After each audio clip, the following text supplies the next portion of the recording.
Origin the series of Indian history में अब तक हमने धार्मिक ग्रंथों के अनुसार जाना कि किस प्रकार शिव और शिव शक्ति ने मिलकर पंच तत्वों का निर्माण किया और ब्रह्मा जी को इन्हीं पंच तत्वों से सृष्टि के निर्माण का कार्य सौंपा तथा भगवान विष्णु को सृष्टि के पालनकर्ता का। लेकिन विज्ञान इस बात को नहीं मानता। धर्म और विज्ञान दोनों एक दूसरे के विपरीत तर्क देते हैं। विज्ञान के अनुसार करोड़ों साल पहले संपूर्ण ब्रह्मांड में कोई जीवन नहीं था, सिर्फ धूल के बादल और विभिन्न प्रकार की गैस हुआ करती थी। वक्त के साथ साथ धूल के बादल पर गैस की ऊर्जा कम होने लगी और धीरे धीरे यह एक दूसरे से टकराकर दबने और सिकुड़ने लगे, जिसके कारण इनमें भयंकर विस्फोट हुआ। विस्फोट की वजह से अंतरिक्ष में धूल के बादल और गैस बड़े बड़े उल्कापिंड व पत्थरों में परिवर्तित होने लगे। धूल के बादलों में स्थित रेडियो एक्टिव पदार्थ ने ग्रेविटी यानी गुरुत्वाकर्षण का निर्माण किया। इस गुरुत्वाकर्षण के कारण बीच में हाइड्रोजन और हीलियम इकट्ठा होने लगे, जिसके कारण भारी दबाव से भयंकर विस्फोट हुआ और सूरज का जन्म हुआ। साथ ही कई अन्य छोटे ग्रहों के बनने से हमारे सौर मंडल का जन्म हुआ। गुरुत्वाकर्षण शक्ति के कारण कई मिलियन साल तक पत्थर और चट्टान नीचे की ओर आने लगे और आपस में जुड़कर धरती का रूप लेने लगे। लेकिन अभी भी पृथ्वी का निर्माण नहीं हुआ था। पृथ्वी और चट्टानों के आपस में टकराने के कारण धरती आग के गोले की तरह होती जा रही थी। गर्म वातावरण के कारण आसपास कुछ भी नहीं था और अगर कुछ था तो बस उबलता लावा। लेकिन करोड़ों साल बाद पृथ्वी ठंडी हुई, जिसका कारण था पृथ्वी पर उल्कापिंडों की बरसात। उल्कापिंडों में नमक, पानी और मिनरल्स था।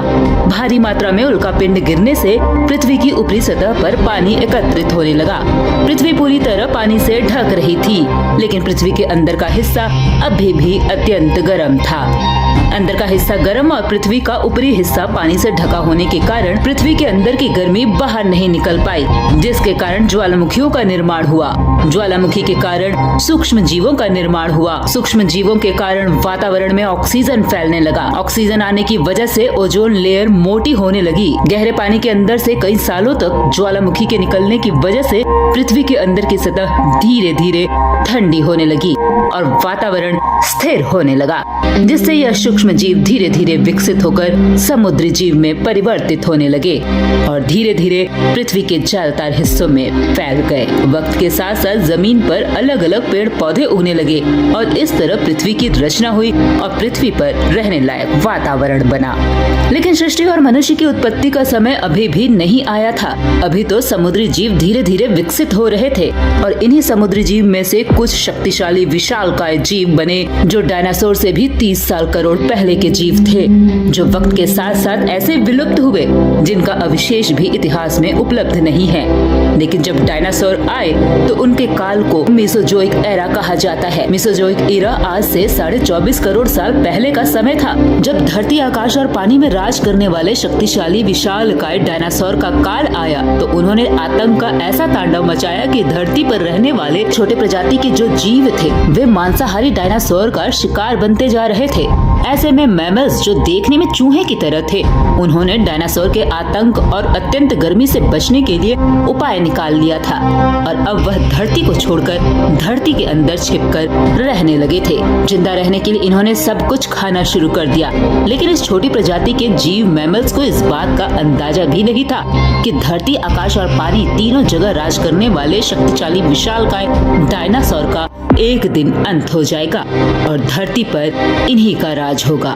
16 करोड़ साल तक धरती पर राज करने वाले डायनासोर का अंत तब हुआ जब पृथ्वी पर 10 किलोमीटर व्यास वाला एस्टेरॉयड सीधे धरती की ओर बढ़ रहा था। धरती के गुरुत्वाकर्षण क्षेत्र में घुसते ही इसकी रफ्तार और भी तेज हो गई और एक आग के गोले में बदल गई। एस्टेरॉयड के जमीन से टकराते ही बहुत भयंकर विस्फोट हुआ, जिसके कारण उस समय धरती, आकाश और पानी में रहने वाले डायनासोर सहित सभी जीवों का अंत हो गया। लेकिन धरती के अंदर रहने वाले मैमल्स के लिए यह विस्फोट वरदान साबित हुआ। मैमल्स धरती के अंदर से निकलकर धरती पर आने लगे और धीरे धीरे उन्होंने नए तरह के भोजन और जीने के लिए एक नए तरीकों की खोज शुरू कर दी और अब यह छोटी प्रजाति के मैमल्स समय के साथ साथ आकार में बड़े होने लगे। मैमल्स को मनुष्य का प्राचीन पूर्वज कहा जाता है, लेकिन अभी भी यह मनुष्य की बनावट से कोसों दूर थे। मनुष्य की उत्पत्ति का सिद्धांत हर धर्म में अलग अलग है, जिसका जवाब विज्ञान अपने तरीके से देता है और धर्म अपने तरीके से हिंदू धर्म में जहाँ मनुष्य को बंदर से नहीं जोड़ा गया है, तो वहीं वैज्ञानिक दृष्टि से देखने पर हमें पता चलता है कि पृथ्वी पर जहाँ मैमल्स विकसित होकर एक जगह से दूसरी जगह जीवन यापन कर रहे थे और धीरे धीरे आगे चलकर कई प्रजातियों में बढ़ गए थे, वहीं दूसरी तरफ पृथ्वी के दूसरे छोर पर एक नई पर्वत श्रृंखला का निर्माण हो रहा था। आज से करीब 40 लाख साल पहले अफ्रीका के पूर्वी इलाके में एक नए पर्वत श्रृंखला का निर्माण हुआ, जिसका नाम था ईस्ट अफ्रीकन रिफ्ट वैली। बहुत से वैज्ञानिक मानते हैं कि मनुष्य जाति अपने शुरुआती काल में इसी रिफ्ट घाटी में विकसित हुई, क्योंकि यहाँ आधुनिक मानवों की पूर्वज नस्लों के लाखों वर्ष पुराने अवशेष मिले हैं। इनमें प्रसिद्ध लूसी नाम की 30 लाख पुरानी स्त्री के अवशेष भी शामिल है। हालांकि लूसी नाम को अनौपचारिक नाम दिया गया है। ऑस्ट्रोलोपिथेक्स अफ्रेंसिस एक विलुप्त मानव नुमा होमिनिड नस्ल थी, जो 40 से 30 लाख वर्ष पूर्व जीवित थी। इनका शरीर पतला हुआ करता था और माना जाता था कि अफ्रेंसिस दो प्राणी शाखाओं के पूर्वज थे, ऑस्ट्रोलिपिथेक्स और होमो।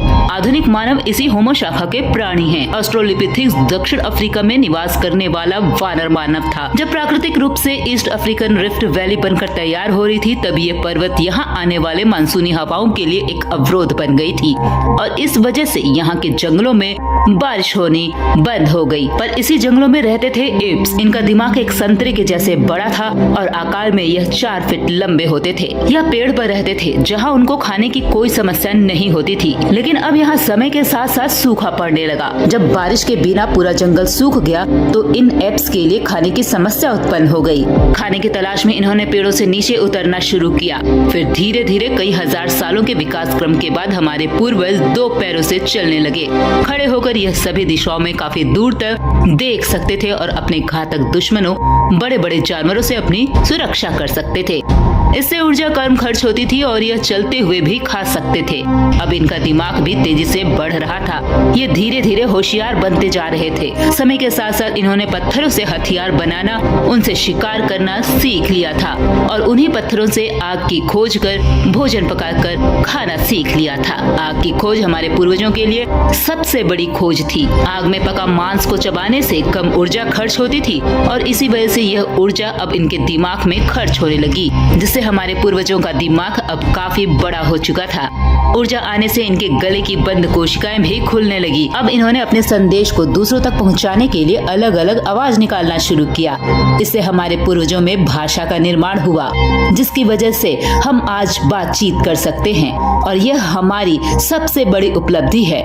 यह वह आखिरी विकास क्रम था जिसके बाद विकसित होकर हम इंसान बने। लेकिन कहा जाता है कि अफ्रीका की अपेक्षा भारत में मानव बाद में बसे। मानव के प्राचीनतम अस्तित्व का संकेत ग्लेशियन काल के बताए जाते हैं। मानव धरती पर प्लाइस्टोसीन के आरंभ में पैदा हुआ। यह वह युग था जो आज से लगभग 25 लाख वर्ष पहले शुरू हुआ और आज से 12,000 वर्ष पहले समाप्त हुआ, क्योंकि इस युग में पृथ्वी का अधिकांश भाग हिम से ढका हुआ था, जिनमें हिमालय का भी विस्तृत क्षेत्र आता है। अत्यधिक ठंड के कारण यहाँ जीवन संभव नहीं था, लेकिन पर्यावरण के बदलते रहने से अधिकांश हिम पिघल गई और बहुत सी हिम चादरें लुप्त हो गई। वानर मानव से आधुनिक मानव बनने तक के इस सफर में क्या क्या परिवर्तन हुए? खाने की तलाश में एक जगह से दूसरी जगह घूमने वाले यह वानर कब और कैसे स्थायी समाज में रहने लगे? जिस भारत देश की सभ्यता और संस्कृतियों के बारे में हम आगे जानेंगे, उसका नाम भारत, हिंदुस्तान और इंडिया कैसे पड़ा? कैसे सभ्यता और संस्कृति का निर्माण हुआ? यह सब जानने के लिए सुनते रहिए origin the series of Indian history.